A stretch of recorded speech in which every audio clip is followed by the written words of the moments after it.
Pre arrest bell लेना किसी भी क्रिमिनल केस के अंदर जब आपके खिलाफ एफआईआर हो जाए। किसी भी बड़े जुर्म की एफआईआर में भी प्री अरेस्ट बेल हासिल कर सकते हैं। इन प्रिंसिपल्स को इस्टेब्लिश कर देते हैं कोर्ट के सामने और असिस्ट करते हैं कोर्ट को proper through law and proper argument. अस्सलाम वालेकुम फ्रेंड्स, कैसे हैं आप सब? I am sure all are fine. This is Mubashar Iqbal Chauhan, advocate high court. बहुत इंटरेस्टिंग टॉपिक है आज हमारा, प्री अरेस्ट बेल लेना किसी भी क्रिमिनल केस के अंदर जब आपके खिलाफ एफआईआर हो जाए।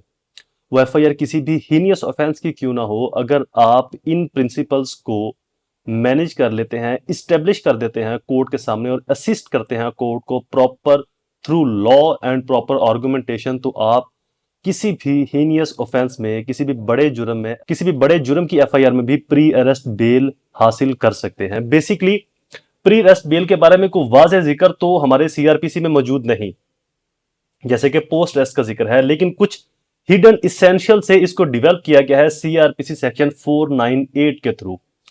और ऑनरेबल सुप्रीम कोर्ट की जजमेंट में 3 रूल्स को भी बार बार समझाया गया है, वो भी आपको आखिर में चल के बताता हूं। पहले आपको कुछ ऐसे की प्रिंसिपल्स बताता हूं जिनको आर्गुमेंट करके आप प्री अरेस्ट बेल हासिल कर सकते हैं। वो कुछ ऐसे प्रिंसिपल्स हैं जो 8 से 10 होंगे, इनको लिखते भी जाइएगा। इन की प्रिंसिपल्स को आप अपनी एफआईआर के साथ रिलेट और मैच जरूर कीजिएगा। पहला स्ट्रॉन्ग प्रिंसिपल है, अगर आप ये इस्टेब्लिश कर दें, मेलाफाइडी और अल्टीरियर मोटिव। मेलाफाइडी या अल्टीरियर मोटिव, बदनीति पर मबनी या तोहमत अंगेज तरीके से किसी के खिलाफ एफआईआर लॉन्च करवाना। अगर आप जाती दुश्मनी साबित कर देते हैं केस में, जमीन, कारोबार या किसी भी और तरह के लेन देन का मामला साबित कर देते हैं, सियासी या खानदानी रंजिश साबित कर देते हैं, तो आप प्री अरेस्ट की सबसे स्ट्रॉन्ग ग्राउंड डेवलप कर देंगे अपने केस के अंदर। सेकंड प्रिंसिपल, फॉल्स इंप्लीकेशन, झूठा मुलव्वस करना। अगर मुल्जम ये दिखा दे कि उसके इस वाक़े के साथ कोई ताल्लुक नहीं, प्ली ऑफ एलिबाई की सूरत में, या वो इस जगह पर मौजूद नहीं था, किसी और जगह पर था, या उसको बिला वजह या बदनीति पर मकसद मुकदमे की तफ्तीश में, या उसको बिला वजह गैर जरूरी तौर पर मुकदमे में शामिल किया गया, तो अगर ये 2 प्रिंसिपल स्टेब्लिश कर दिए जाए मुल्जम के वकील की तरफ से, तो अदालत ये समझती है कि इसको सिर्फ हरासा करने के लिए, मुल्जम को हरासा करने के लिए केस में शामिल किया गया है। ये भी एक स्ट्रॉन्ग ग्राउंड है प्री अरेस्ट बेल की। Third principal, no need of custodial interrogation. आमतौर पर अगर केस दस्तावेजी मामलात के हों तो इसको वहां पर इस्तेमाल किया जाता है कि दस्तावेजी मामलात में मुल्जम की जिस्मानी रिमांड या तफ्तीश की जरूरत नहीं और मुल्जम पहले ही ताउन कर रहा है इन्वेस्टिगेशन के अंदर, अपनी डॉक्यूमेंटेशन के अंदर, तो लिहाजा इसको प्री अरेस्ट बेल अलाउ की जाए। Next most important ground, delay of FIR. आमतौर पर डिले ऑफ एफआईआर के अंदर बहुत सारी जजमेंट्स हैं, मेरी जजमेंट्स की सीरीज के अंदर जजमेंट्स अपलोडेड भी हैं मेरी वीडियो यूट्यूब चैनल के ऊपर, जहां पर ऑनरेबल कोर्ट ये समझती है कि अगर एफआईआर में डिले आ जाता है, चंद घंटों का, चंद दिनों का, हफ्तों या महीनों का, तो वहां पर अज्यूम ये किया जाएगा कि प्रोसिक्यूशन ने स्टोरी को अच्छे से सोचकर, मशावरत करके, समझकर एफआईआर दर्ज करवाई है। लीगल पॉइंट ऑफ व्यू से मुल्जम के तमाम जो लूप होल कॉर्नर्स उनको कवर किया गया, तो लिहाजा चूंकि ये सोची समझी साजिश के तहत आता है, आमतौर पर डिले ऑफ एफआईआर में भी प्री अरेस्ट बेल अलाउ कर दी जाती है। कॉन्ट्राडिक्शन इन एफआईआर, अगर एफआईआर की जो स्टोरी है उसमें तजाद हो, इबहाम हो इल्जामात में, मखसूस किरदार की निशानदही ना हो, किरदारों की निशानदही के अंदर शक्को शुबहात हो, बेनिफिट ऑफ डाउट्स मौजूद हो, तो जहां पर कंट्राडिक्शन अगर आप क्रिएट कर देते हैं अपनी एफआईआर की स्टोरी में, तो मुल्जम को प्री अरेस्ट बेल अलाउ हो सकती है। केस ऑफ फर्दर इंक्वायरी, बहुत इंपॉर्टेंट टॉपिक है ये। फर्दर इंक्वायरी बजाहिर तो 2 वर्ड है, मजीद तहकीक तलब, बट अगर इसके ऊपर रिसर्च करने लगे तो अब तक मैं 2 से 3 वीडियोस इसके ऊपर अपलोड कर चुका हूं। मजीद फर्दर भी एक वीडियो अपलोड होने वाली है बहुत जल्द कि आपने किसी भी केस को फर्दर इंक्वायरी के अंदर कैसे डालना है, उसके ऐसे कौन से की पॉइंट्स होंगे जिनको अगर आप उजागर करते हैं, आप कोर्ट में स्टेब्लिश करते हैं, तो उस केस को आप फर्दर इंक्वायरी में ले जाते हैं।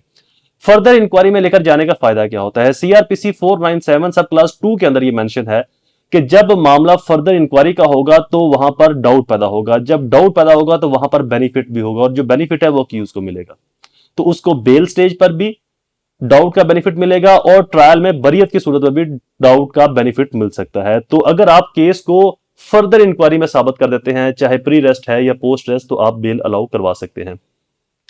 Next essential, no criminal record. अगर प्रीवियस रिकॉर्ड नहीं मुल्जम का, तो ये एक बहुत बड़ी बात है उसकी हिस्ट्री में, उसकी ये एक बहुत बड़ी बात है उसके आर्गुमेंटेशन के अंदर कि मुल्जम का इससे पहले कभी कोई क्रिमिनल रिकॉर्ड नहीं था। तो हाउ इज इट पॉसिबल कि इस इतने बड़े जुर्म के अंदर मुल्जम को शामिल कर लिया जाए, जबकि उसका पहले कभी कोई क्रिमिनल रिकॉर्ड ही मौजूद नहीं है। वैसे मैं आपको बता दूं कि मैं कुछ ऐसे केसेस भी कर रहा हूं जहां पर उन लोगों के एक से ज्यादा केसेस हैं, तो वहां पर ऑलरेडी प्रीवियस क्रिमिनल रिकॉर्ड मौजूद है, तो उन केसेस को मैं कैसे टैकल कर रहा हूं या उनके अंदर हमारी आर्गुमेंटेशन, हमारी जजमेंट्स क्या हैं, उनके ऊपर भी बहुत जल्दी वीडियोस अपलोड हो जाएंगी। So subscribe the channel.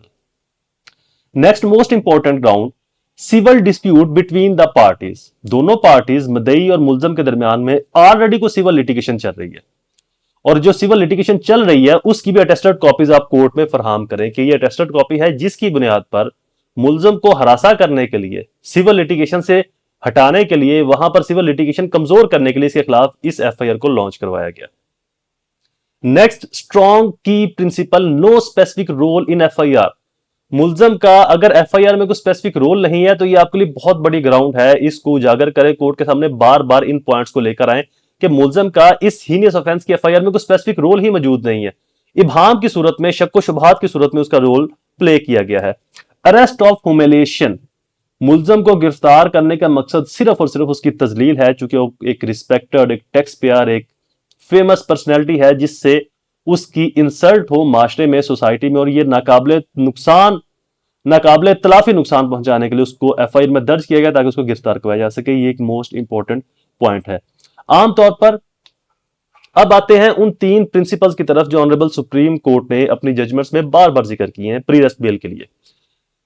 सबसे पहला principal, malafide on part of complainant and police. अगर मुलजम, डिफेंस का वकील मेलाफाइडी, बदनीति कंप्लेनेंट की, मुद्दई की या पुलिस की साबित कर देता है कि ये एफआईआर का अंदराज सिर्फ बदनीति पर मबनी है एंड नथिंग, ये कैसे साबित करनी है, इस पर भी जल्द वीडियोस आ जाएगी। So subscribe the channel. Arrest of accuse, ulterior motive and humiliation. मुलजम को गिरफ्तार करना सिर्फ और सिर्फ बदनीति, बेइज्जत करने के लिए, इंसल्ट करने के लिए या नुकसान उसकी इज्जत को पहुंचाने के लिए मकसूद है, अदरवाइज इसकी गिरफ्तारी से और कुछ भी हासिल नहीं होगा। No need of custodial interrogation, तहवीलाती तहकीकात की कोई जरूरत नहीं है। अगर इन 3 प्रिंसिपल्स को डिफेंस काउंसिल साबित कर देती है तो किसी भी बड़े केस के अंदर प्री अरेस्ट बेल अलाउ हो सकती है।